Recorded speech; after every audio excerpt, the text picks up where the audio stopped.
वैसे तो पर्चा के लिए आई हुई हो कछु जने आई और तो सब ठीक है, चलो पर्चा बनवाया आइए महाराज। कछु जने अर्जी लगावे आई महाराज हम बताओ घर में भारी उपद्रव मचो। लेकिन माता जी हरो हम एक प्रार्थना करें, जिस घर का आहार शुद्ध हो जाता है उस घर का व्यवहार शुद्ध हो जाता है।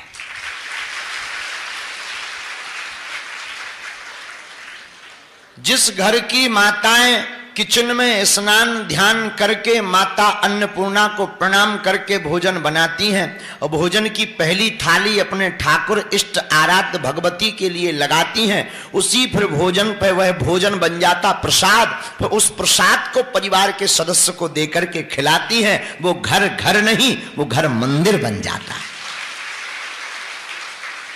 और आप लोगों के लिए तो एक और उपाय, अब देखो हमें तो रोटी बनाना नहीं है, लेकिन आपके लिए माताजी एक उपाय, समय मिलता नहीं होगा भजन का, कोई दिक्कत नहीं, काम बहुत ज्यादा रहते हैं, कोई दिक्कत नहीं, एक रोटी बनाई, सीताराम सीताराम सीताराम सीताराम, रोटी भी मिल गई, भजन भी हो गया। हमने कई माताजी हरें देखी, वो किचन में फिल्मी गाना लगा लेती मोबाइल पे, मोबाइल धरो ऊपर, कई बार सब्जी में मोबाइल डुबकी लगा लेता है, खीर में, फिर बाद में क्या बताइए हमारा तो समय ही खराब है, आज तो सब्जी में मोबाइल 20,000 का बर्बाद हो गए। क्या बताएं बहन, बताओ तो हमारा तो दिमाग खराब है आज। अब जब तुम डिस्को गाना लगाओगी तो मोबाइल भी तो नचेगा ही। अब उसमें जब डिस्को गाना, तो माताजी अरे ऊपर रख लेती मोबाइल और फिर वहीं पर सब्जी बनाती, उसमें चल रहा फलाना बदनाम हुआ ठिकाने के लिए, और ऐसा भोजन बनता है तो फिर भोजन खाने वाला भी वैसा ही ढुमचक करता है। फिर कहती माताजी महाराज हमारे घर में तो बड़ा उपद्रव, कोई स्थिर है ही नहीं, सब नच रहे।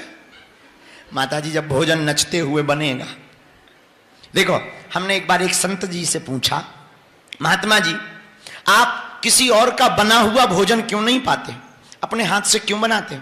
तो उन संत जी ने जो हमें जवाब दिया, बोले पंडित जी भोजन बनाते समय जिस विचार को बहुत बार किया जाएगा वही विचार खाने वाले के अंदर स्वतः प्रकट हो जाता है। और कई बार माताएं गुस्सा ले खा ले, तो बड़ी गुस्सा में रोटी बनाई तो जो खाने वाला है वो भी फिर गरुड़ पुराण और महाभारत बाँचता है। भाई जिस प्रकार से बनाया जाएगा वही खाने वाले के अंदर विचार प्रकट होंगे।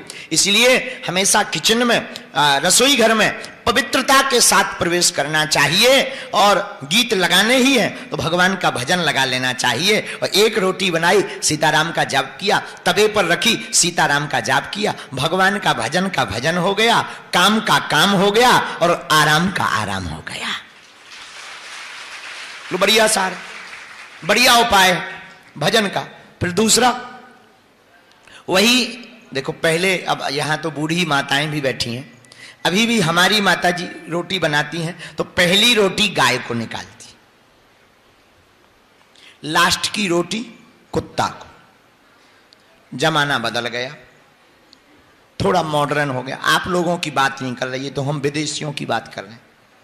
आप लोग बुरा मत मानना क्योंकि कल तक हमें रहना भी है। अभी जमाना बदल गया, पहले की माताएं पहली रोटी गाय को, अंतिम रोटी कुत्ता को। आज के जमाने में पहली रोटी खुद, अंतिम रोटी खसम को। अर्थ समझ जाओ, स्वयं तो गौ माता होना चाहती,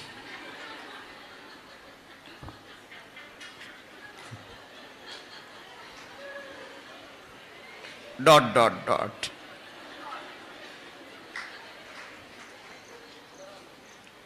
ये आपकी